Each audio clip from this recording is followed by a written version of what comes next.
I happened to be over there. And then I just brought her back to my house and we had like 2 cups of tea and she was fine.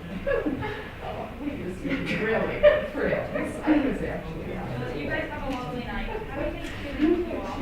very nice. Oh, that's Oh my gosh, it's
Tuesday, November 24th.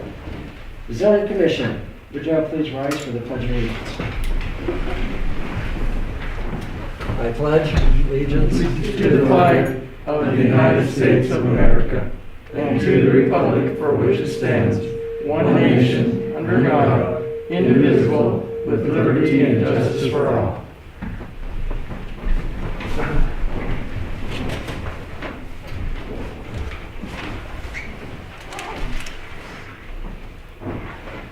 So I have a new note before we start. I gotta remind people on Zoom to mute their microphones when not speaking.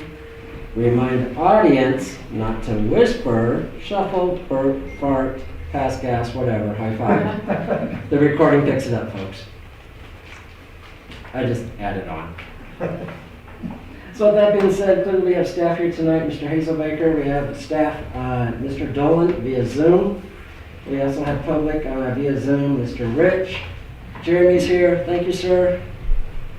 With that being said, we'll call the meeting to order. Mr. Hazelbaker, Director of Report. How about approved minutes first? I'm taking a sequence. I can do that. Okay, that's fine. I have no problem with that. Fine, I found my glasses. I put in front of you a handout, didn't want to hand it, concerning the list of the different zoning areas that we've tried to do. Russ has the next to the, Oh my. okay. And then also just a breakdown of the zoning certificates we've dealt with. You have an extra list? What do you say? The extras are up there. Oh, did you have extras? Russ, Okay. yeah, Russ has, Mr. Ed does. Oh, okay.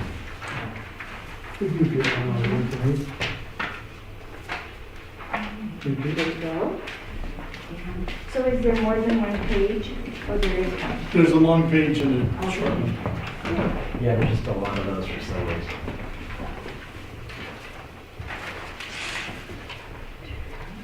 And this truly brings us up to date, correct, Mr. Hazelbaker?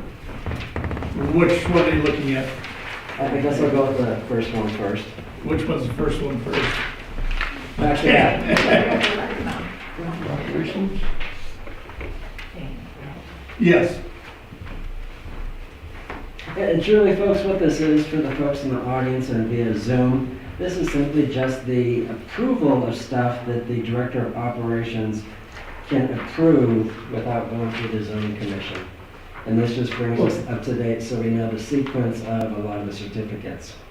They're not truly missing, they were just approved for other items.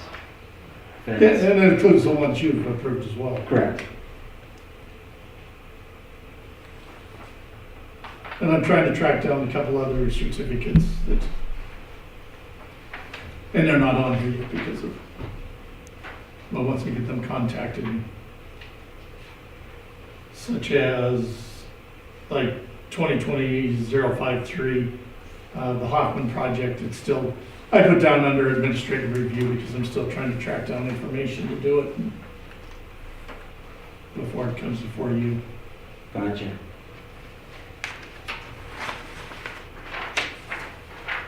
I think that project's almost done. And then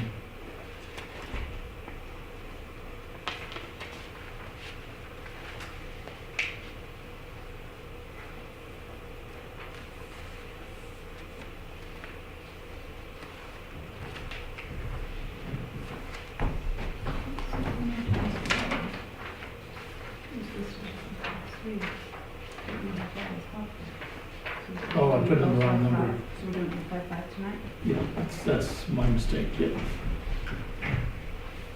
Correction? Christine had caught on that I made a mistake in the applications and zoning compliances. The Gackenbach should be 055, Oh, gotcha. and I have it as 053. Gotcha. Thank you, Christine. And then looking at truly the ledger one, that is what? It's just a list of all the different zoning areas we've talked about and how we've gone through them. And gave down the dates as close as I could, based off the minutes.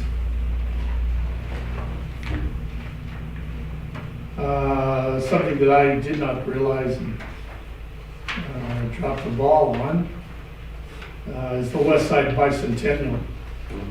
Because yeah, we approved it, but it just never got to council. So Right. I'll make sure I get that to council next. And they'll still have a public hearing for that, so I don't see that as, other than it's 2 years behind.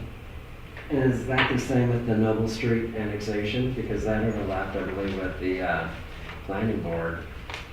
Well, that's, the mayor's, that's kind of a mayor Or project. is this, okay, because is this the newer version? Because we were there 4 years ago, right, Mr. Mooney? Yeah.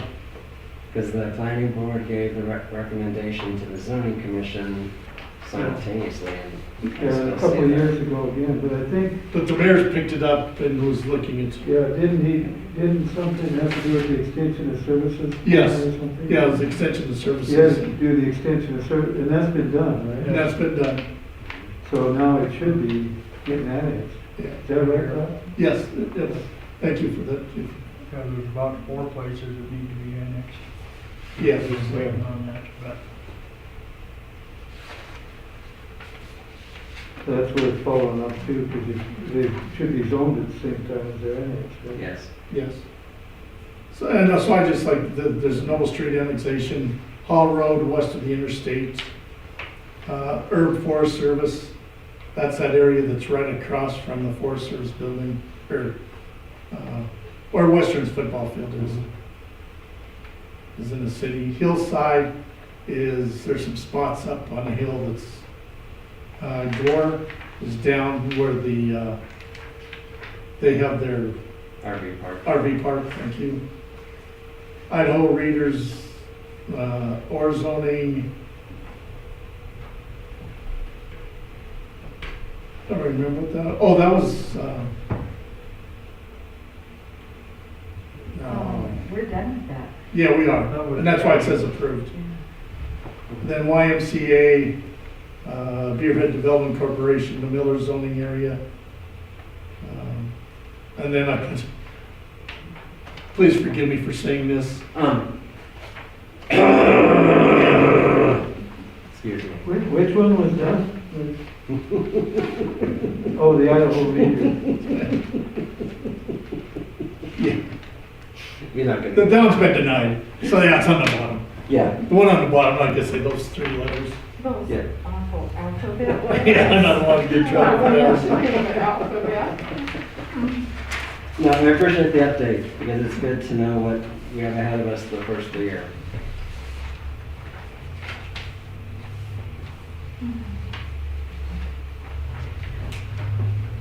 And then surely, Mr. Hazelbaker, you'll do a recap on the permits from January 1 of 2020 to December 31st, 2020 for the book. Yes, That way it's easier for the administration to keep the tabs on the dates. yes. Thank you. And then also, one of the things that has, I don't know if it's in the books, is that the chairman of the zoning commission gives a report to the city council at the first of each year, and I didn't know if that's something you would like me to do. I can do that, I have no problem doing that since I go to every meeting. So, that's something we'll probably start doing, getting that on the agenda. No, because I think that way if you have a recap of all the certificates, it'll make a nice presentation so they can truly see that yes, there's activity within the city limits on all levels.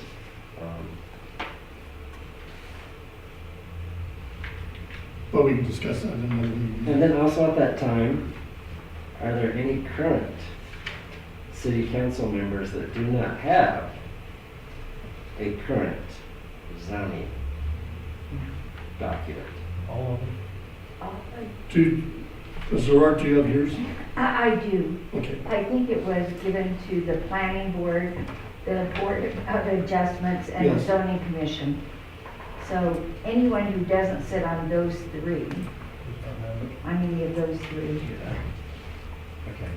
So we still have a couple that are, Mr. Wassel? Yes, Do you have a current zoning book? I just want to check to make sure. You would have received, Andy, and I don't believe I got her. would have received it roughly a month ago? Within the last 2 months? Can you repeat that, please? You would have received it roughly in the last 2 months? It's about 280 pages. No, Okay, I'll get you one then. I'll put one in your box. think it'll fit? that's why we're zoning. Thanks, Mr. Hazelbaker. Anything else? Nope.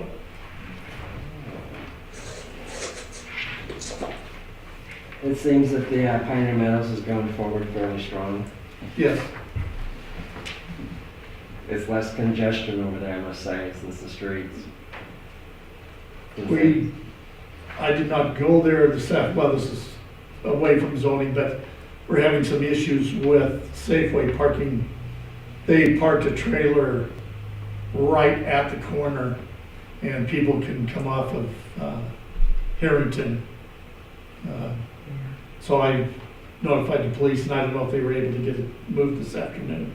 And that might be something, I think, worthwhile, that going forward, that once we see a big project come in, that on the certificate, we note yellow paint. Yeah, Because that would eliminate all these problems we've had there for the last 2 months mainly. But I think any project, that way it sets up the contractor, especially if they come in from out of town, they can see that that's a site triangle doing that park there. Yeah. But this was just because of being the trailer. It blocked traffic, so when I was heading back at noon. I noticed there was a truck coming to the stop sign, so I crept there and the guy was creeping out, so. Don't go shopping the next 2 days, it's crazy. Okay. So no, that's all I have. Okay, thank you, sir. So with that being said, I will entertain a motion to approve the minutes of the November 10th regular meeting. We'll move to approve. Second. Any changes, corrections?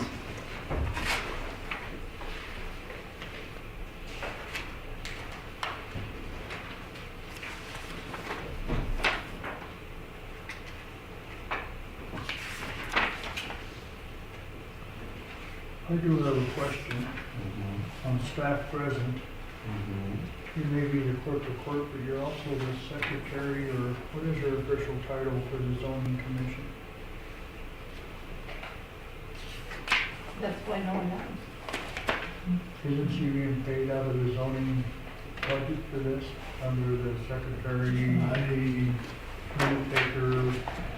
Don't know how she gets paid. It's only me, Jane does it all. Yeah. I thought she was, she took over Diane's position, who was, what was her official title? The zoning secretary, isn't she, or? Yeah. So what do they do on variance board and planning board?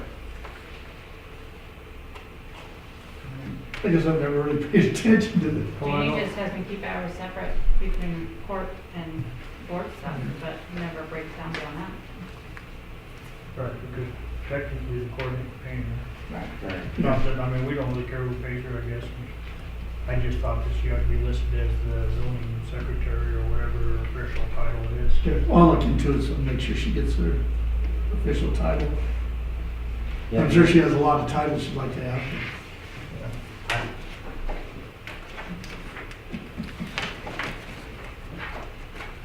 Any other changes or questions? With that being said, I entertain a motion to. Call for the question. Awesome. All those in favor of accepting minutes as presented, say aye. Aye. All those opposed, same sign. Thank you.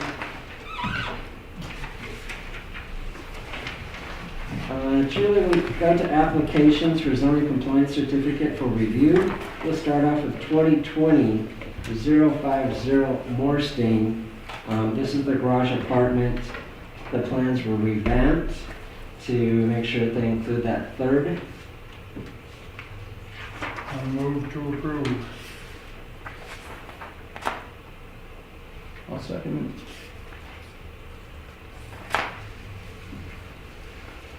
Mr. Hazelbaker, any other advice on this one since Mr. Moorstein's not here tonight? it. Mr. Borstein came in and crossed out on his plans. He's gonna remove basically the jet out's probably not the best word, but that section that jets out. Which, okay, based upon the calculations of the drawings, it's 832 square feet. Correct. By removing the 4x14 section, that reduces it 56 square feet. So that gives him 776 square feet. If you take 2,344 total square feet, and a third of that is 276.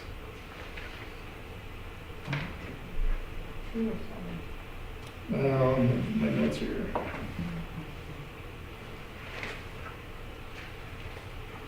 So, 700. no, I'm gonna tell you that's 774. So with his reduction, it brings him to 776. a third of 2,344 is 774. So he's 2 feet over. But when you look at some of the things within the book, it talks about what is considered living area, and it does not include staircases.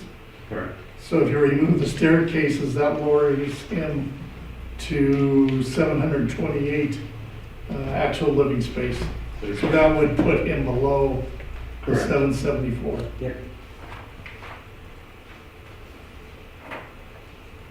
And that wasn't on the issues, if I recall. Doug, any comment? So at this time, I will open that up. We're truly talking about certificate 2020-050 to the public at this time.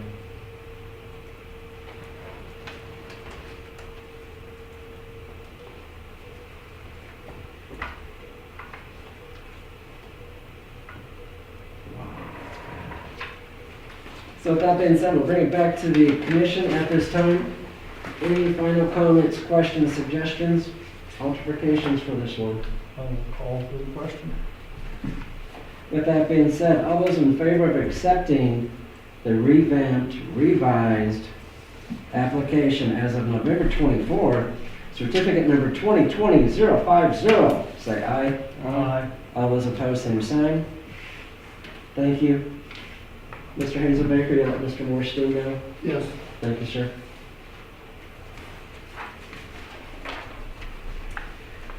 We will go to certificate number 2020-052, Stradsky, the garage shop there at Vista Drive. This too is tabled again for legal advice. And I'll just throw it right to you, Mr. Dolan. Would you please unmute?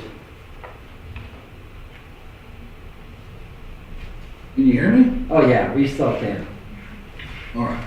All right. Well, good evening. So, the project and application that I looked at some weeks ago with Mr. Hazelbaker, and I did review the restrictive covenants that are of record. And typically with restrictive covenants, what you see is something known as a sunset clause or an extinguishing clause, which generally means that when the subdivision would be, say, annexed into a city or incorporated into a city, that the covenants at that point would become not enforceable and turned over to local zoning ordinances and local zoning regulation. The covenants in this instance do not contain such a extinguishment or sunset clause. And so the next thing I looked at was the type of development that was proposed by the applicant. And that was for a shop with, I believe, an apartment or something above it. And when I look at the covenants, bear with me a minute, I'm looking at my phone here. When I look at paragraph 1A of the covenants, it explicitly restricts any building to be built for single-family residential purposes only. And of course, you can add an apartment to a single-family residential building, but this is a standalone structure.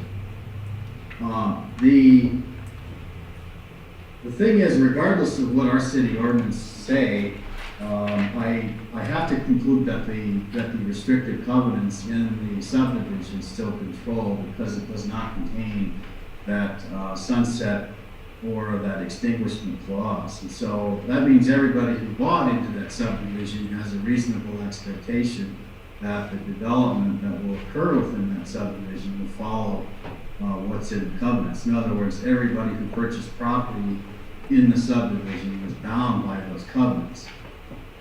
I don't feel it would be in the city's best interest to approve the project as it's currently presented. There may be some changes down the road, but right now, I don't believe it would be in the zoning commission's best interest to approve that, because I think the zoning covenants, or excuse me, the restrictive covenants are still in force. What I don't want to see happen is the city approve that, and then the applicant proceed to construct the structure, and then the homeowners association proceeding to sue the applicant and sue the city for approving the construction, as somehow we're, final arbiter or imprimatur of that. Generally, restrictive covenants are designed to run with the land in perpetuity, unless they say otherwise. And these do not say otherwise. So I really have no other choice but to conclude and to give my opinion that the board should at a minimum table the application and for further review. I'm not sure that denying it at this time would be appropriate, because it may come back later where, there's just some modification to it. The other thing I do want to point out with those covenants is that they do also provide that if the covenants are, if an applicant, if an owner in the subdivision wishes to modify Correct. the covenants, they can go to the other landowners in the subdivision and say, would you mind if we did X? And if they agreed to it, then there would be a modification to the covenants.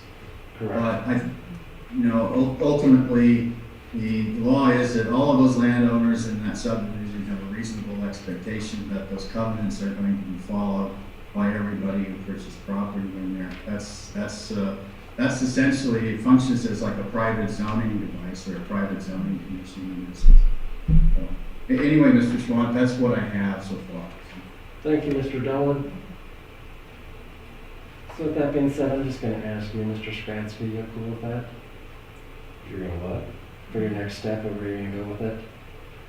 Because, we can officially table it, and then you're held out Well, it there. says in there, I'm allowed to build a motorhome shop, and I'm gonna build a house in the spring, so I guess I don't understand why it's not allowed when it says I could build a motorhome shop and an apartment.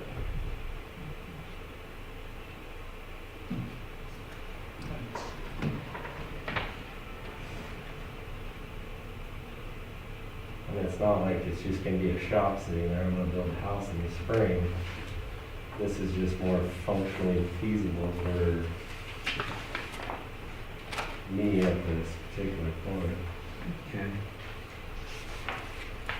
And I spoke to the property lawyer, and he didn't see any problems with it being within the covenants as a motorhome shop.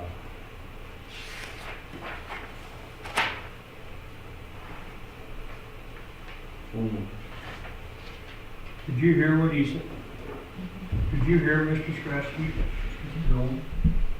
I did, yes. He said he consulted a property lawyer, I guess. Did you say a lawyer? I did, yeah. Oh, the property owner. Okay, I'm sorry. But I was wondering his thoughts on why I can't build a motorhome shop when I'm going to build a house in the spring, so it's not a standalone property. I just didn't feel like filing for both of them right now and having it take longer when I was trying to get the cement in quick before winter got here.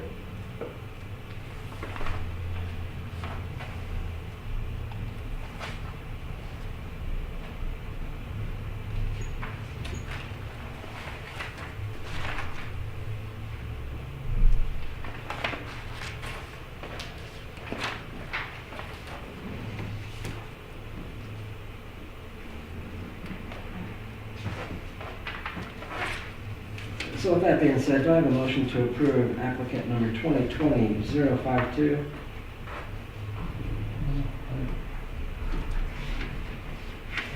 Because you gotta take a stand. I gotta push you. Sorry. I'll move to approve. The biggest dilemma is the drawing, yes, I understand. I understand the landowners. I understand as a realtor being told what the covenants were there when I showed it. I also understand that the drawing doesn't really truly project an RV per se, it's more of a shop, and it actually has the word shop there.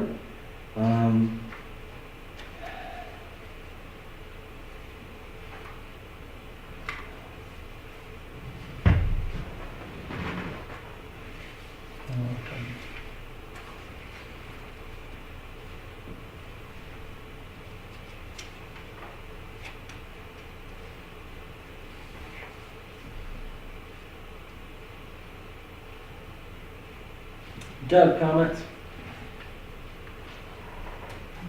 So with that being said, at this time I will open up public conversation on 2020-052.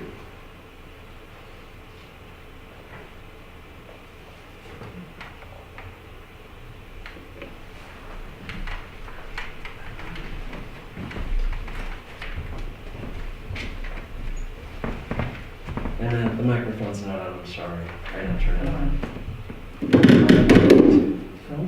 Sounds like it's one. Yeah, someone beat me to it. Oh, it was on. Oh, the library folks. Hello, Mr. Chair, Mary Jo Rourke at 525 South Pacific Street.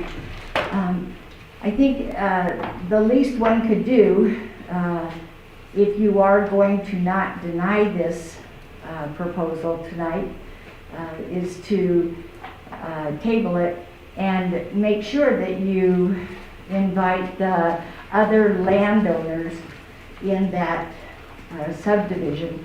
They were here at the last meeting, and they thought that you had heard all of their, I mean, I think there were 3 letters that were sent and probably 3 other people who were here to give testimony. But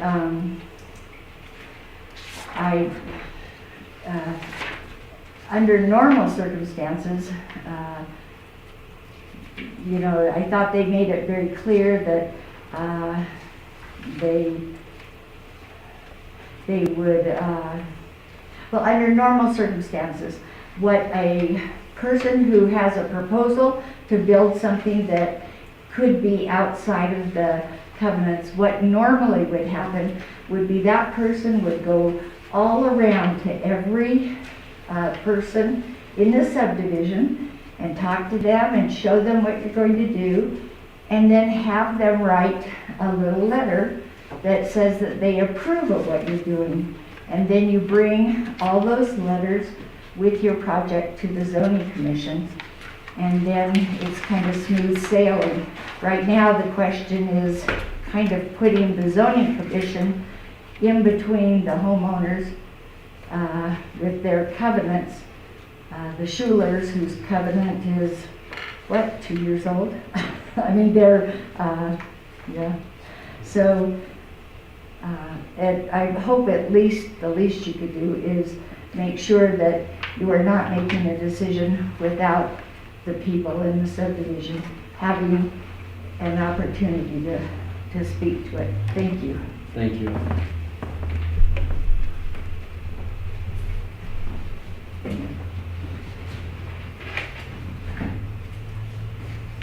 Well, I guess on the, Mr. Moody, like to speak. oh, I'm sorry.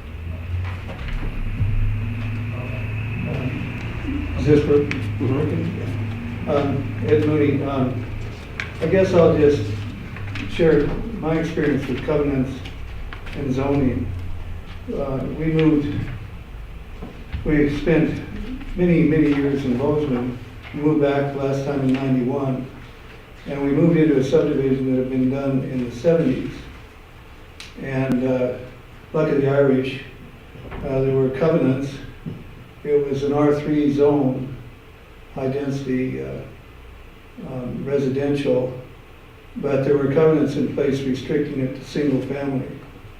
And like I said, luck of the Irish, the covenants expired. The homeowners association was not active, and they did not renew the covenants.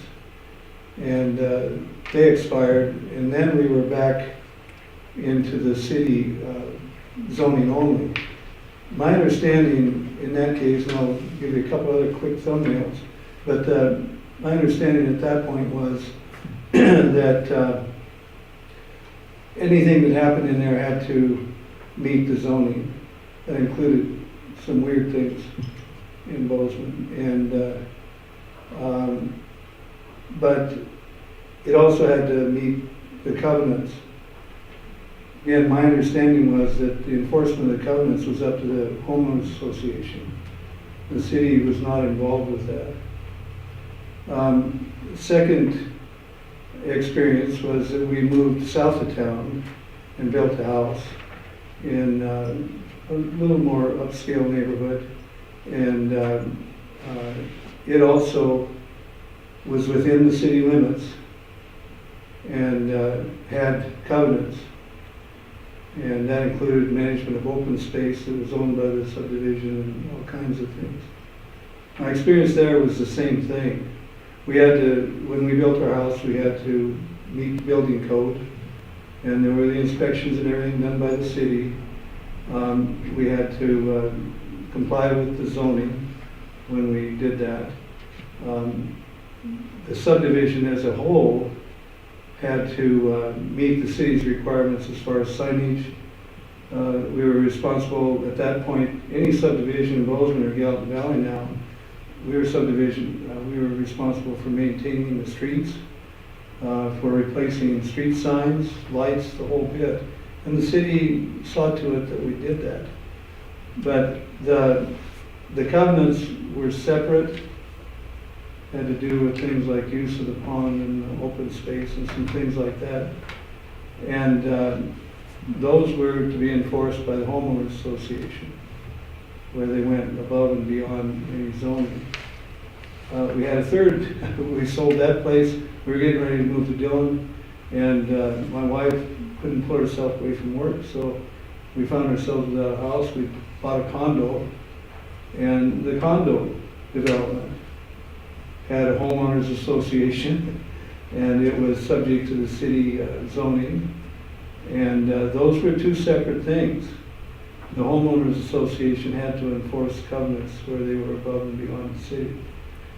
That was my understanding. Now, I may be wrong, but that's what it was. And at least in one case, out in the first house that we built,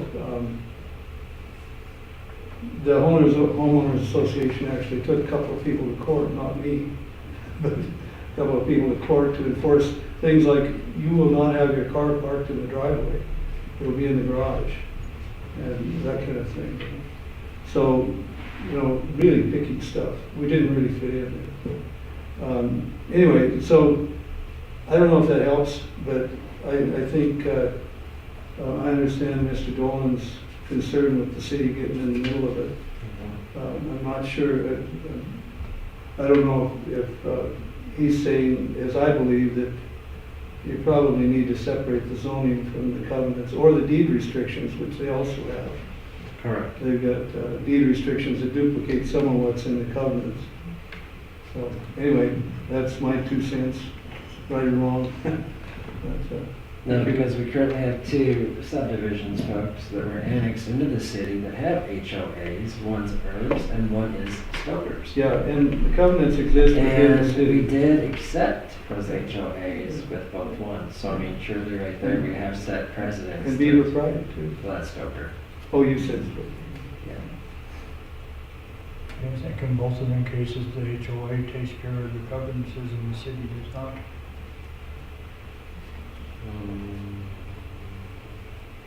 This one, I think it's split. Stoker's does, I don't think Herbs does. You have to satisfy both sets of requirements. Correct. See, that was really my question, Mr. Dolan, is it the city's, are we authorized to enforce covenants? I was just reading in here in the enforcement, it says that the property owners are granted the right to enforce these restrictions and covenants. Because I think that's the issue. Are we accountable for covenants and deed restrictions? And doing our due diligence, especially when they're actually part of the application brought forth. Yeah, I don't think so, because the covenants don't provide that sunset clause. They don't provide that extinguishing clause. Yeah. that's typically the way you handle that, is to have a clause in the covenants that say they terminate upon the occurrence of a certain specific event, such as the annexation of the subdivision. But I believe these covenants were wrote after the annexation. 1994, If you read the date on them, the covenants is, because in the covenants, as it says in the covenants, that blocks 1 and 2 are the final plat of the cookies, da da da da. It was done in '93. Wait a minute.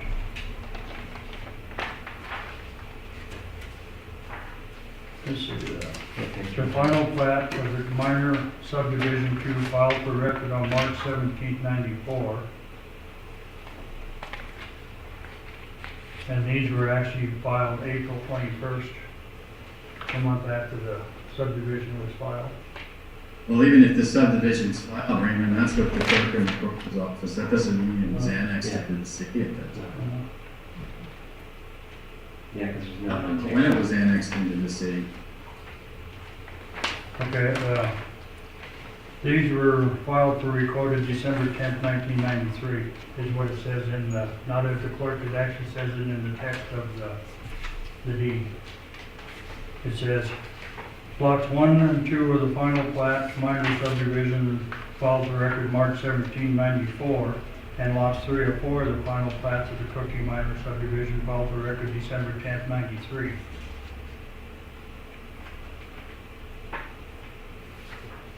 So half of the, and I don't know when it was actually annexed into the city. They don't say when it was actually annexed into the city, but it's kind of confusing in here. Well, ordinarily, Raymond, you'd file the covenants with the final plat.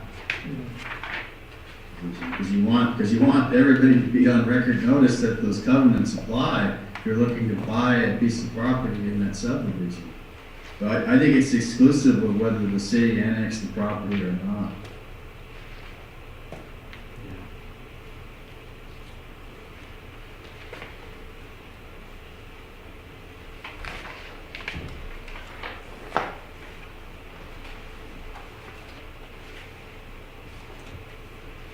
Yes, I hate to see the city, get into enforcing covenants, because I know there's a lot of covenants it's not being enforced, and I'm sure I know some people who'd like us to get into the middle of, Ivyville in particular. Yeah. And that's something the city's never enforced, covenants is out there. I Well, don't, again, I wasn't asked to look into that. okay, well, no, Yeah. I understand, I guess, like I said, my main concern was, is it the city's job to enforce covenants? I always thought it was homeowners association or owners in the area. Well, I think it is in this case, because clearly we have a letter from an owner in the subdivision that's already, in essence, put the applicant on notice that they expect the covenants to be followed. So the key here is, I don't think the city needs to be in the business of enforcing those covenants. We need to be in the business of enforcing the zoning ordinance of the city. And that's why I'm recommending the thing be tabled, because I think the applicant needs to get with the other members of the subdivision, or maybe his attorney, and approach them and say, can we work something out before the city approves this, he starts construction, and then the homeowners association turns around and files a civil suit against Mr. Skradsky and the city as a third-party defendant for allowing the construction to go forward in derogation of the covenants. That's what I'm afraid of, is being, we can get set up here is what I'm getting at. And my job is to protect the city. So I guess I've made my opinion.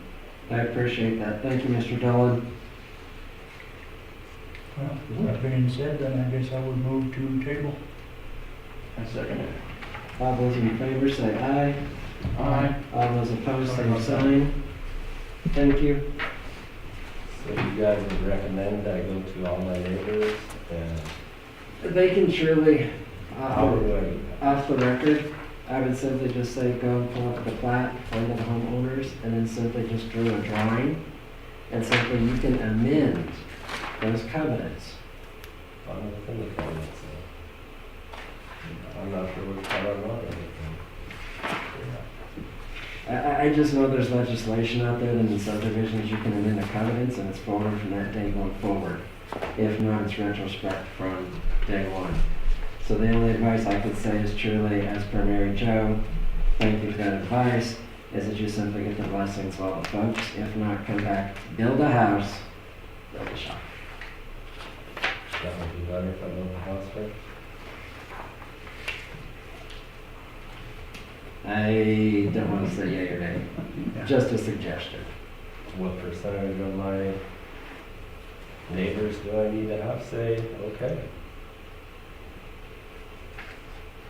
I'm assuming it's over 50% of the people in the subdivision. At zoning docs, we look at 75% to rezone. You already have the folks who were here last week, they don't care.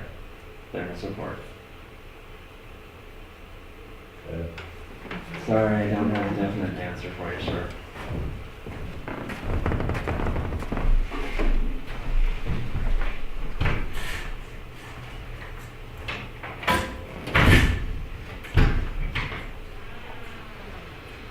Tough, really tough. Although I think that's why I think we need to be educating, especially the realtors. I know this realtor, when they did show that property, did disclose that information. It's just tough. But I think it's just a prime example of education, and hopefully we can curb some of the future. Well, one thing we need to be clear is whether or not the city actually enforces covenants, is because saying we enforce this one and don't enforce that one is. But I think it's slightly hard to simply go through town and I can pick out 20 signs that were not permitted. So where do you start, where do you end? And we can only go from 7/50, November 24th forward. Folks, we can't go retrospect. Lord knows we're capable and only able to do what's ahead of us. We can't go retro. Because Lord knows, look at this map that was started on 4 years ago, Mr. Mooney. And it's still not done, folks. Pretty. So, I mean, you can only do so much. I like it as well rounded though. A lot of colors represented. But if you'd like to read all the covenants in this town and give us a report on that as an No. ad hoc committee, No. Awesome. I want to get out of enforcing covenants. okay, fine, just You can't. share some happiness with you. So with that being said, It's the holiday season, right? yeah, Mr. Dolan. I guess I just want to say that the whole purpose of having covenants in the first place is so that when you design and plat a subdivision in an area where there is no zoning, the whole purpose of it is to enhance the value for everybody who buys into the subdivision. Exactly. It is in essence a de facto zoning commission, the homeowners associations are, when you don't have local jurisdictions responsible for the land use policies that govern that particular subdivision. So typically, that's why I was saying, you have the sunset clauses and you have the extinguishing clauses, and the reason for that is, that's smart people who draft these things and realize that eventually it's possible that the subdivision may become part of a county or part of a municipality or part of a township. And, it's being proactive to try to say, if that happens, then this controls, instead of the conundrum that we were faced with, where which one controls. That's why you have to go back to the restrictive covenants in the language. Anyway, I've said enough. Thank you. No, thank you. Thanks, Tim.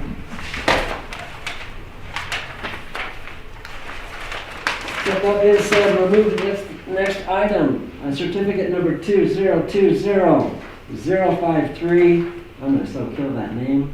And it should be, just, it wasn't there, it should be 055. That's right. Short-term rental. The property there at 421 South Dakota Street, And his name is, right there. Crackenback, Yeah. Vermont. I move to approve. Curtis, his name's Curtis. Curtis, oh, there you go.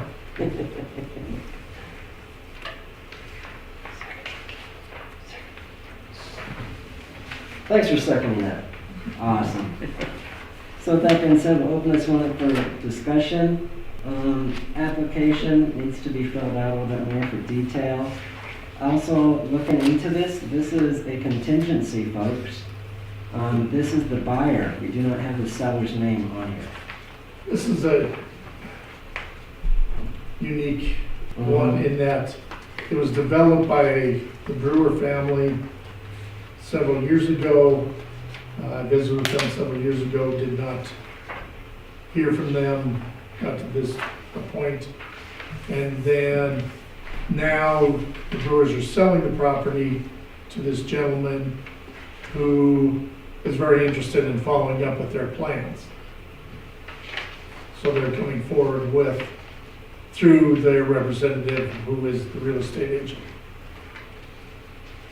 And what they're looking at doing is that there is a garage there, and they would like to basically remove the garage and build a newer garage with a apartment above it.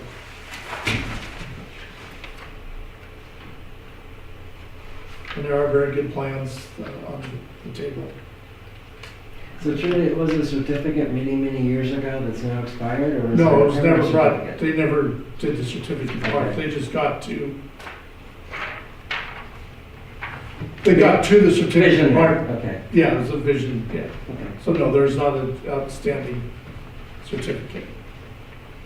So is it possible for their representation, Ms. Hanson, to get the seller's signature? Because in the past, anytime we've dealt with a rental, and with Mr. Wendland and other investors in this town, we've always had the owner on current records approval. Because this may go south at the last minute. I'm just saying consistently, we've put other developers in that same boat where we've had to have everyone's signature. Even though they've had vision years ago, it would just make the application way more complete. Okay? And chances are, most likely that next time we meet, Mr. Grackenbach will be the owner of the property.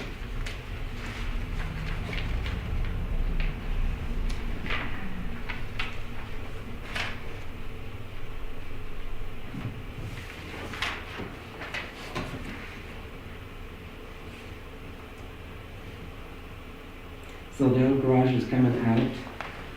The new Yes. garage goes in with the,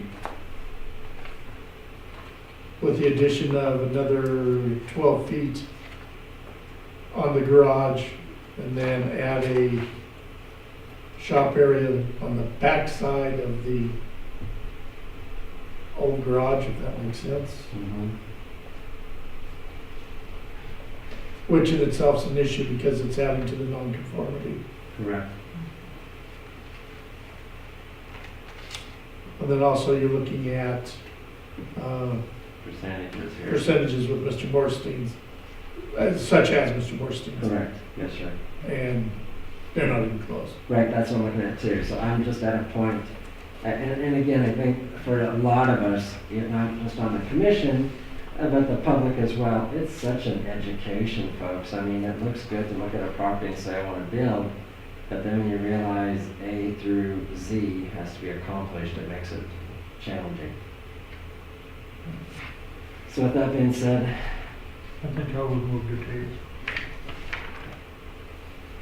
Pardon? Move to table. I'll second that. And then you might want to talk to him because I didn't realize he was extending this 12 feet. That's going to leave, where he's going to have to go for a variance. We had the very same issue over here. Yeah. yeah, Or else if he were to slide it over Right, and put it on the other side, then he would be. right, Correct. right. So maybe that's something you might want to talk to him about too. Or Whatever. let him be aware Yes. of Yeah. that Well, he's that's fine. looking for a variance here. Because of that. I guess before you table it, I don't know, does the public have any comment?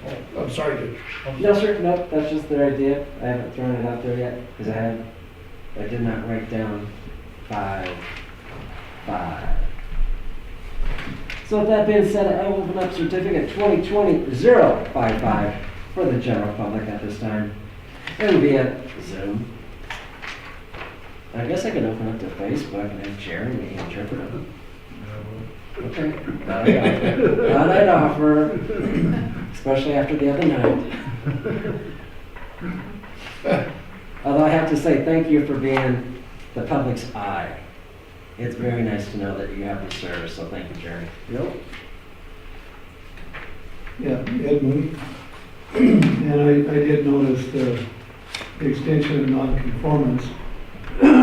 Excuse me, but I also noticed that there's no setback shown that I can see. I guess the rear one, the 10-foot on the rear is shown, but I'm assuming that it's right on the property line on the Yes. left side. Is that right? Yes. And I didn't understand what you said by the area is a no-brainer on it. Does that mean that he's exceeded the area allowed on the lot, or the area of the residence is? It's the same as we did with the Morstein. In the total acreage, the square footage of the home, Mhm. and then the square footage of the home is roughly, I have to sketch out here, 576? Oh, no, that's the garage. is 1,360. Right. A third of that is roughly 450. And he's looking at having an apartment that is 24 by 12. 24 by 24. Yeah.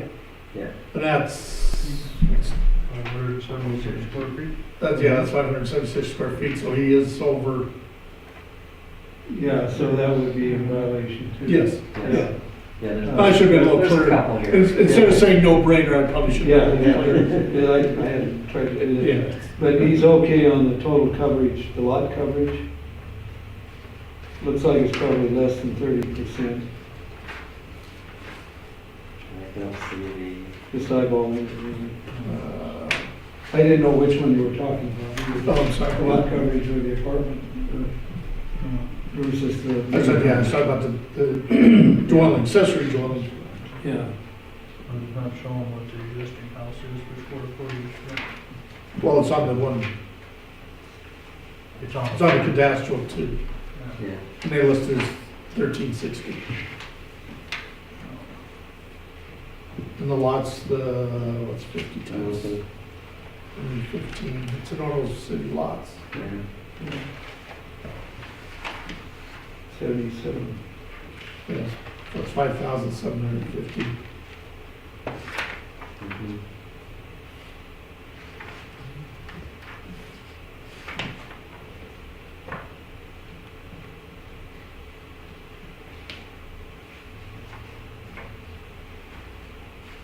So it's okay there. Or is it 30%? It's 35%. 35.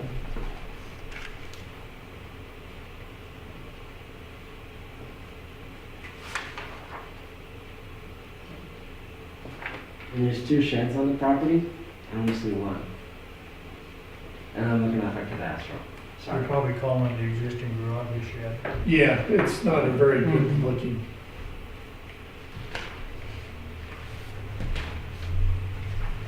It's labeled, one is labeled existing shelter on the plans, I was wondering. Yeah, that must be the 1950s. Because then they put a shed up in 1980 and another in a concrete pad in 1980s. That's the garage. It's coming down. Any other comments or suggestions for Mr. Hazel Baker to pass on?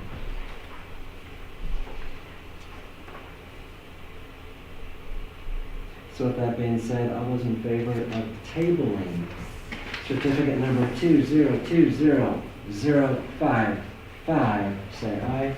Aye. All those opposed, same sign. Thank you. Sidewalks, it's a corner lot, I think. No, it's not, it's in the middle of the Or lot. It's the middle. Sidewalks are there. Yeah. Yeah. The neighbor would be after me if there weren't sidewalks there. Right? Yeah. Mr. Clark lives next door. The Clarks live next door, they're very good to me. So with that being said, we'll continue on the agenda. We'll go to E, update of proposed zoning district classification for the potato cellar area. Okay, why this is on there is that the other one went away. Amen. And I know that there was some discussion of trying to come up with a plan of, I think Mrs. O'Rourke was kind of stepping forward with contacting people, or giving them copies of the C2 zone, and tell me if I'm wrong. And I just, kind of, do we have a game plan? Get her done. Okay, we understand that, but, so at the next meeting, are we going to have, or I might be able to present to you this is what we have. Or tonight, if we can put together a recommendation tonight to move forward, that'd be great. Well, yeah, but yeah. So no, I've got to get something for the update of what happened since the last meeting. Awesome. Outside of this group. So with that being said, we will jump to Mary Jo O'Rourke. Thank you, Mr. Chairman. I wanted to just reiterate what I said last time. Kathy Thompson, who's right here, made a beautiful map of the area, which shows the entire area, and then it shows the landowners within the area. So you have that, and then Mr. Hazelbaker in July of either 2019 or 2018, I don't have those minutes with me, but you had a meeting here with the stakeholders of the potato cellar area. And you all went through the zoning book and talked about the pros and the cons. And it seems to me that that's a good place to start, is to get the input from the stakeholders.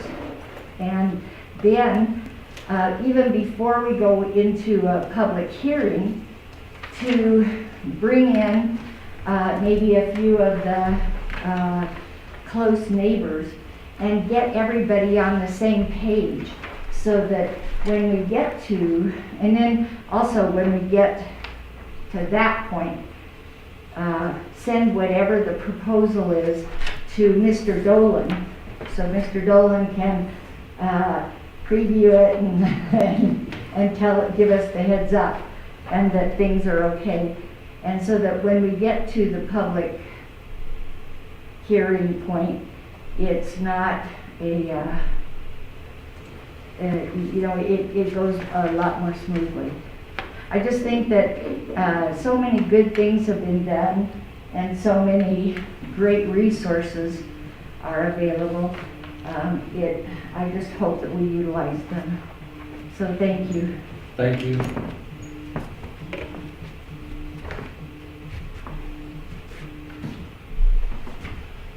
So Miss Kathy, you have a comment?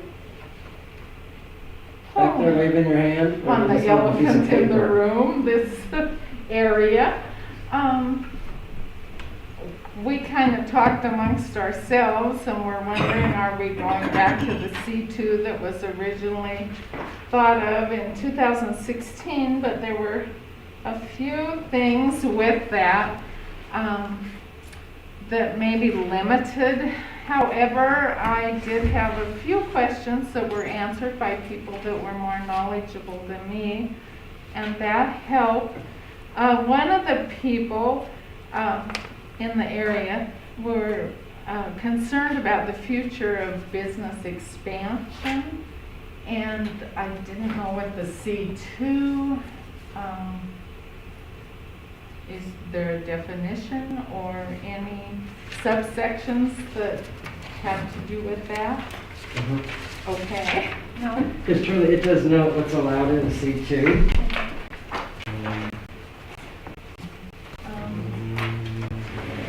It did say agricultural supplies were allowed, agricultural commodity storage is allowed. What was the other thing? The ag district is to establish areas within the city limits and areas annexed into it to meet definition of ag use and will continue ag use. That was like 17.76.010. I tried to go through this. And then my question was, which was answered by someone more knowledgeable than me, but is non-conforming actually what used to be called grandfathering? Yes. Okay, and I guess that's in there. And then it said, like there could be a variance that would allow unique needs and circumstances to the proposal through a review process, and that would be like a variance, is that correct? Right, there'd be some new application that way they'd have to go through, and if we denied it, they could go through the board of variance at that time. But surely, going forward, they surely follow the guidelines as established by the C2, unless they want to go to a variance to alter it. Because you folks, and your current use age is grandfathered in. So that's the non-conforming. Right. Okay. What about the future of the business? Like, it is possible to sell it, correct? Okay. I couldn't find a number in there that had to do with that. I just wanted to see that it said that. I don't think It there's. doesn't It doesn't specifically say- say It that. isn't Specifically, specific, no. but you are allowed to, Yes, you can change it, it's just when it comes to that change of use, it Uh-huh. seems to be the biggest factor for a lot of Dillon. Because people will change it and all of a sudden realize, oh, I want to do this with it now, and then we're stuck, and then they go to the other board. Like if you, we don't have any zoning laws which preclude people from selling their property. But if you sold your property and you sold it to somebody who wanted to store explosives there, it would be a change of use. And so he would have to come before the zoning commission. Well, actually, or beer. oh yeah, come before, and you And guys we would, did, they would deny it, unfortunately. and then it would go to variance. But we would hope before it even got to that point that people communicated and said, here's C2, go to the city. And a mature buyer would say, I will make an offer, and if you accept it, it will be contingent upon getting a Correct. zoning compliance Right. certificate. Because that way they truly did their due diligence. Yeah. But the way the grandfather clause works, and we changed this recently, if you remember, if someone comes in and buys, I can't use your business because there's no way really to change your business, but if they was to come in and buy, let's say Lakeland Feed Warehouse, and they wanted to change use and no longer have a warehouse, but they wanted to have a storefront business, it would actually be allowed. You can change the business so long as you do not change the footprint of the building, or I don't remember what they were, parking. You can't add more parking, but you can add less parking. So for instance, if you wanted to put an office space in there, and right now you require 30 parking spaces, your office space only requires 20, you can go that direction. You just can't expand the non-conforming. But you can continue being in business as a different kind of business so long as you do not expand the non-conformities, which is listed in here. Let's see, changes. That would be the one. Oh, here we go, right here, setback, building footprint, and parking are the three main ones. So you could actually change your business into something else so long as you didn't have to. And that would include actually if you wanted to tear the building down, build a new building, you just could not go bigger than the Bigger existing than what was building. there. Right, so And so like that, if you bought like Lakeland Speedville there, you decide you wanted to put, something else in there, required a different building, you could tear the building down, and build a building to whatever you, don't go bigger than what you need, or what you have there already. The big deal to meet down there would be the parking. You know, if you could be changed to a, off the top of my head, something that would require a lot more parking, once you got a restaurant, for instance. Bed and breakfast.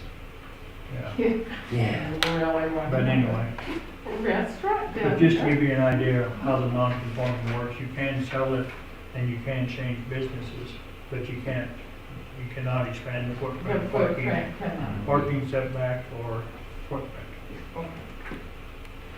Thank you, that explains that.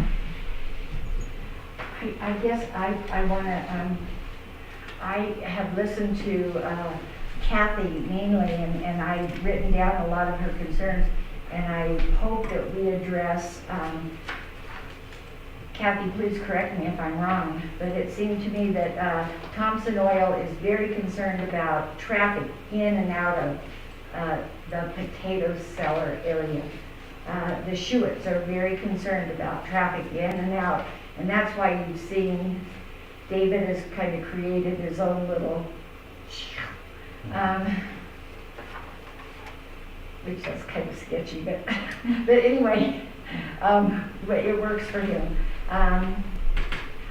What I'm saying is that somehow, I hope that we address that ingress and egress in and out of that area such that it's not ever perceived to be, once you go across those bridges, you're on private property. Correct.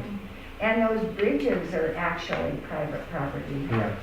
And each person who owns the bridge, you know, their particular bridge, they're very proud of their bridges. And The bridges are not private, they're not? no. And Clark Street runs all the way through to the highway, or to the railroad tracks.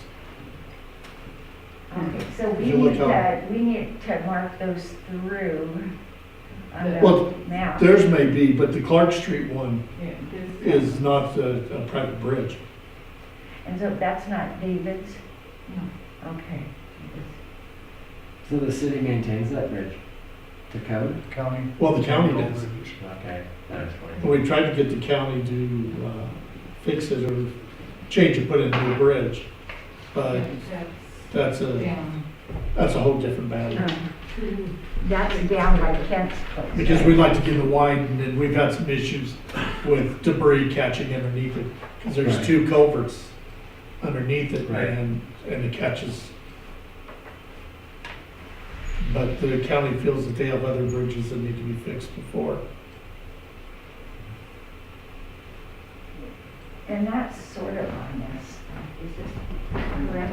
So right here, Then the concern would be more important. Yeah, that's all through. So if we really want to, we probably go through highway, but When you was reading your list of things that was allowed, where did you get that from? That wasn't then in it took us the to put one of those. Oh. I have And Oh, I know the big definitions? that had agricultural supplies. This is uses in the various commercial districts. There's is a that the table. one, is that the one I gave you? Okay. So Because I don't see you have agriculture supplies listed in that. I'll go up here and give it to you. See, I highlighted. No, and that's fine, I just don't see Yeah. any place Just- in my book where Oh. it says agriculture is listed. Here's another where it says the commodities. It's under, that's under the ag the egg zone. Yeah. That's the egg Oh, zone. it is? Yeah. Oh, Yeah, that's I egg don't zone. know, I don't know, this is an old list. It's not the same as we have in our book. This is C1, C2, C3. And it strikes out accessory buildings, adult, And that's correct, Yeah, that's that's correct. no. Is this C1? Yeah, here's C1. Here's C1, here's Right, C2. right. This This, is I don't know what where we this comes from, but this ain't right. Is that the same thing as our Yes, but it's not. No, that would have been the one. Yeah, I don't know where it's gonna come from. Is this the old one? This is, This is the new, book that you. yeah. No, I don't know where that one. 2012. See, this is actually way old. So you 8 have years a old. new one? 2012 is the date on that back. This is what Todd gave me. I got home and put these little circles in it. This is what you gave me a month ago. Well, I made a terrible mistake, and you were the only one that got the wrong one. Yeah, and I asked you about that 2012, and it's on every page. So we don't have a, What does the new one say? Don't tell you guys to call. What does your page, what does it say on the pages? I don't think I have one, here's the commercial. Well, Where's that page? It's on commercial, it's, 711. Give me a number. I don't have a number. Is the website. It says, It's 1764. Yeah, well, that's what I. 17 what? 64. 1764 is the commercial. yeah, 1764 is commercial. So here's the, we don't Yeah, have. so, Here's the chart. So here's the chart I have. Right, see, hers is well, not. let's look here, because I For 2012, that precedes the whole zoning document.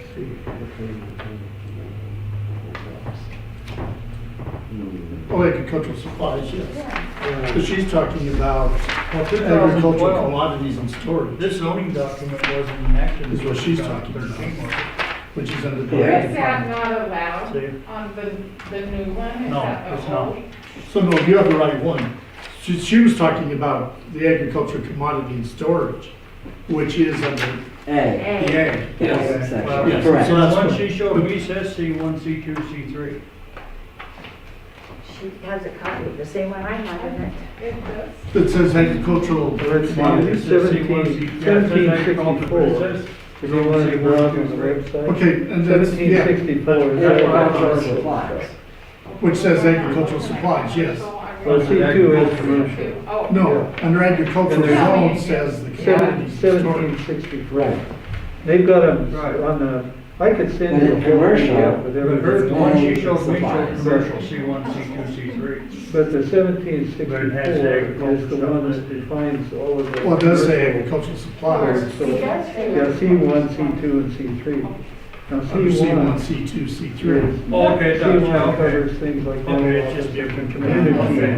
So Okay. C3 is the downtown. Right. So Okay, well, we C2 did is the heavier duty Oh. And that commercial, yeah. agriculture too. Yeah. So I hope this is the correct. Yeah. Yes. Well, here's the There's table. Yes. confusion between, Well, it's, Here's Yeah, we're the good. table. Okay. And you can page through that like that. There's the table. You have the correct one. okay, I yeah. think so. Yeah. Yes. I'm sorry. That was but my I'm fault, I was looking at looking it at on the wrong here. deal here too.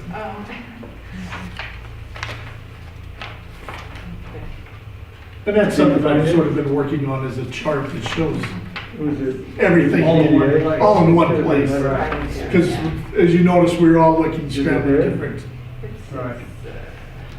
Well, that would be nice actually if we had one went all the way to all the zones. I Yeah, thought we and had- I've we been got working one on kind that. of close, but. Yeah. When I Yeah. click through there. Maybe I can have that ready for the next meeting, just to. Well, I think also at the bottom of our, whatever our We need to zoning do- I think they're is, if they alphabetical. just had RED And the 2020. No, that's one of the things we made a comment about that and having the date that it was adapted or adopted. See, I don't think it's in. Well, And the members I of the think it is in the You commission do at that find out time. how, when things were adopted, Which or is, when they were changed, actually. Right, but not on each page. But So not if I were to every- take a No, you page can- out of content Yeah, or download, the, there's no watermark per you don't se. see what this. Well, it's ag, commodities and ag.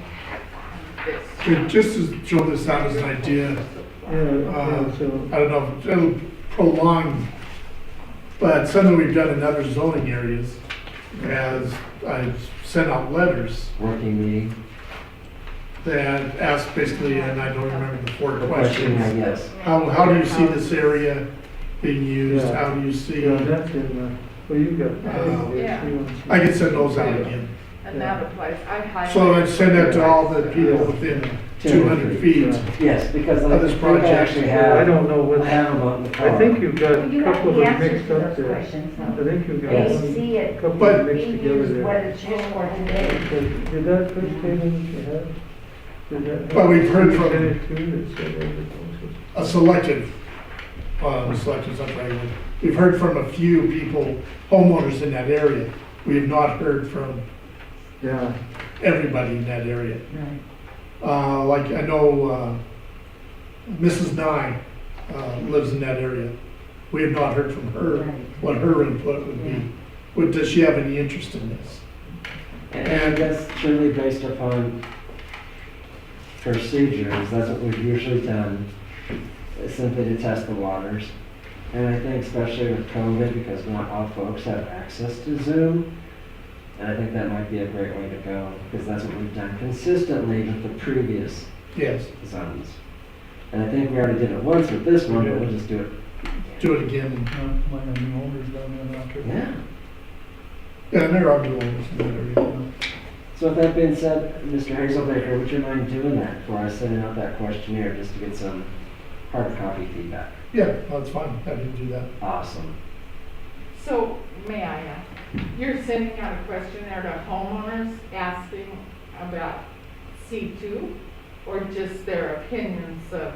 It's a questionnaire that truly says, it says the location, what would you like to see here, what do you like here, and what's your recommendation? It's simply 3 questions, I recall right. Yeah, there's 3 or 4. I Very think 4 short, at the most. very short, simple, so that way they can see, that way you get a history of their knowledge, what they desire, and what they hope to see. And it'll go to you guys too, it'll go to all landowners. Yes, Yeah, 200 feet in all directions. And that surely gives us a hard copy, because like I said, with Zoom and with COVID right now, that might be the best way, and that's what we've done consistently with all the other zones, including this one, which is 4 years old. okay, now I don't want to bring up the past, but everybody's talking about C2. What's there now is great. I do great businesses, the whole thing. One of the things that I've heard from the neighbors and letters and the input from the people are concerned about traffic, that type of stuff. If we leave C2 as a total I guess I'm concerned about, somebody mentioned the bar. I decided I want to buy property back in there and put in a bar. That's going to increase traffic. That's going to cause additional safety issues. If I want to buy the Cottom storage building and put in storage units or a kill plant, as an example, there's nothing to stop me. So we're increasing traffic as a possibility if we leave a lot of these in here. Dwellings have no need to be back in there. But if you leave a C2, you leave that all in there, people could build stuff back in there, dwellings back in there. Well, and that is one of the things that I heard from both Kathy and East Bench Green, because David Cottom has talked about possibly putting some storage units in. I forwarded him some traffic studies on storage units, and he was shocked by how much traffic goes along with storage units. So, and I think everyone was shocked, because right now, you have the good neighbor policy going on, right? I think he was talking about across the creek on the other side, because they own that property, not necessarily where that oval spud house thing is. He was talking about on the other side. Oh, you're thinking that his little piece of property that Mr. Morse's all his stuff is parked on right now? Yes. That way. That area, yes. He wasn't That side of the talking creek. about that. Unfortunately, that would be in the R2, so that wouldn't, that area wouldn't fly. That's in the R2, It is. I believe Part so. of it is, I don't know if it went all the way over to Clark Street. Yeah, I'd have to look at that. I don't remember, because that was Patty But, wanted hers R2, and I thought we did that kind of, but I don't know how, where we're at in that process. He was, that make it all the way through, did it get dropped? Mr. Chairman, I guess it's kind of an open discussion at this point. It was. Ed Mooney, one thing that I was doing, I was gonna do more before the meeting, but I didn't. But I was just looking at, let's see here, on, at the, let's see if I can get the right one. See, Mary Jo. At the, Yes. He was talking over it. Let's look. at your 1027 meeting, Not remember all of the minutes from We're starting way back adding when that were one included in to that? Yeah, oh, you got that there? It's right here. The 1027? They have some problems. I'm prepared. I'll wait till they're done. See, aren't you just nice that I'm just cordial and understanding and work on community enrichment and the betterment of one another and world peace? Excuse me. I think I have. I'm sorry, I was showing her that property. I'm sorry, but Go ahead, Ed, excuse me. Anyway, I was looking through those first minutes right. in 2016, and you just touched on something that I was trying to remember, and I think I'd mentioned to Mary Jo at one time, was that this questionnaire had gone out with the map of the area to be zoned and stuff. And the subject of the hearing is kind of coming back to me a little bit.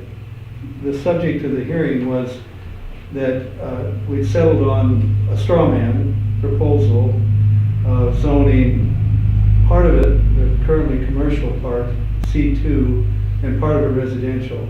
R2. Remember that, R2? And I think you were just saying something about that. But I thought we had. Yeah, we had. Did the R2. That's what the proposal at the hearing on, what was the date of that hearing? 10/27, yeah. October 27th, no, that was October 27th, 2020. It was the 6:30. When we started. It was 2016, anyway. I have all that here, Yeah, I can find it. But anyway, that was what was put forth by the commission at that time as a straw man proposal for discussion. And then there was all kinds of hearings, but yeah, the questionnaire had gone out. And like you said, that's been done for every one of these areas. It's gone out to the property owners, not the 200-foot area, to start the process. So I'm kind of curious where this is at.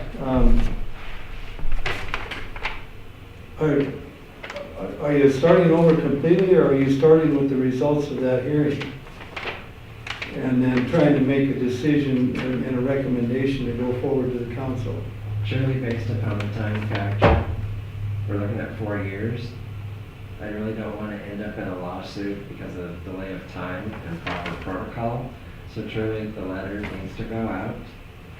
We meet, we evaluate those, we evaluate the landowners, the neighbors, we make the recommendation, we have a hearing. Then we go, we evaluate the hearing, so basically we're starting all over. Yeah, okay, and the recommendation at that point is a proposal, basically, That's our before the recommendation. hearing. Yeah, Right, and that can be modified after the hearing. Yes, And then you make your recommendation to the council. and then we'll do the second Okay, hearing. so you are starting the whole thing over. More or less, yes, Yeah. sir, because I it's understand. just been too much time, Yeah. unfortunately. Yeah. Now, there's, yeah. Wait, Besides, I think when you look at 4 years' time. No, there was one that properties have changed preceded that, I hands, think. And I think this way 2016. it informs everyone currently of what's going on. There was, Because properties have exchanged down there. there was one other comment that I wanted to make that had to do with Kathy's questions about the, some of the non-conformance stuff. And I think I read this read some of this at the last meeting, and 1720-020. 1720 is the non-conforming situations. That is the grandfather clause section. 1720.020 changes to or expansion of non-conforming uses. Now, there's a couple of things going on. There's situations that Russ described, and I believe I'm right, where a variance would be required, where they're asking to deviate from the C2 code. But a lawful non-conforming non-residential use shall not be changed except in conformance with the use requirements of the district in which it's located. So if it were zone C2, let's say, then it would have to meet setbacks and stuff like that. A lawful non-conforming non-residential use, non-residential again, may be expanded only through the granting of a conditional use permit. Yes, sir. So it's a different process. It's an application for a conditional use. Right. It's similar because you have to have a hearing and all that stuff. Which is nice because I think some people's concerns is that if I simply sell it tomorrow, they can do whatever they want. Right. Well, guess what, folks? We got gotchas. Well, but what I'm talking about is can you add, I mean, it sounds like they're pretty much constrained by the geography. Yes. Is how much they can Geography. expand anything anyway. But the question about whether they could expand, theoretically they could, if they were able to justify a conditional use permit. So they could add another tank or another green bin or whatever, if it was justified as a conditional use within the new zoning. That would be expanding a non-conformance, right? The other thing though, and Russ said it too, but it's kind of a mantra that when I first started my education on this stuff, is zoning is about uses. So, and you were trying to clarify that a little bit for Kathy, I think. And the change of use is the important thing. If you're doing there are different non-conformances. There's non-conforming setbacks, right? Non-conforming height, whatever. But the non-conforming use is the other type of non-conformance. And if you're grandfathered to a non-conforming use until you change it, and if you change the use, you have to change it in conformance with the code, with the current zone. 172110 states, for commercial property, the type of business is not considered in the determination of non-conforming. So you can change the type of business you have As long as it's commercial. so long as you Yes, don't. within that criteria, that district. Well, even if it don't meet, if it's a business in a non-conforming district, and I sell the district,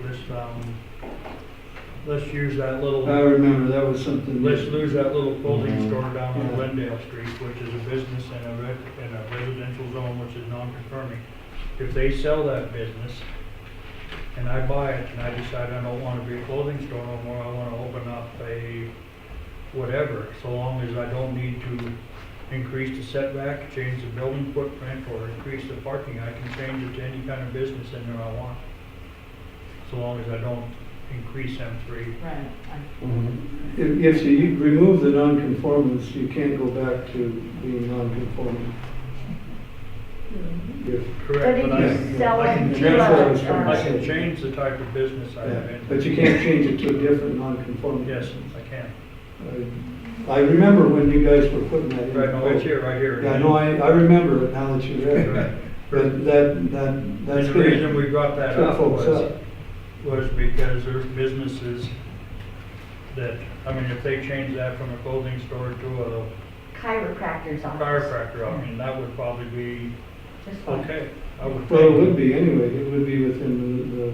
Well, it'd be zoning. different, it'd be a different kind of business, but it's in a residential zone, Yeah, so it wouldn't be allowed. yeah.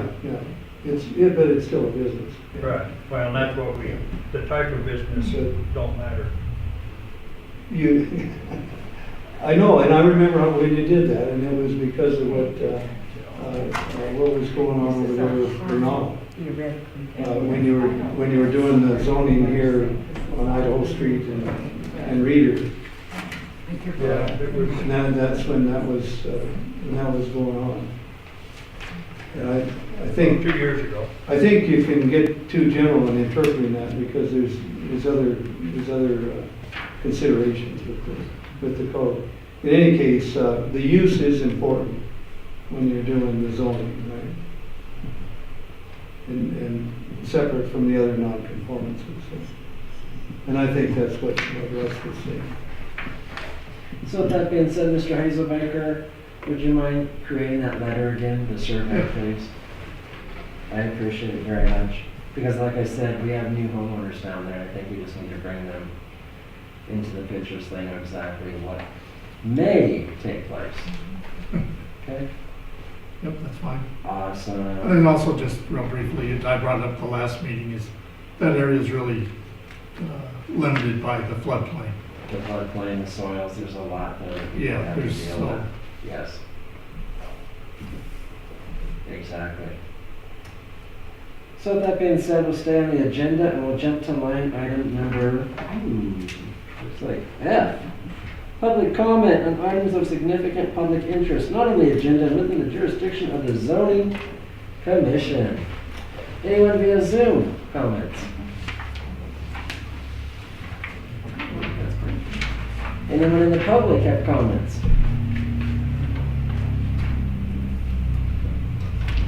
I move to adjourn. Seconded. All those in favor of adjourning this meeting for Tuesday, November 24th, 2020, say aye. Aye. All those opposed, same sign.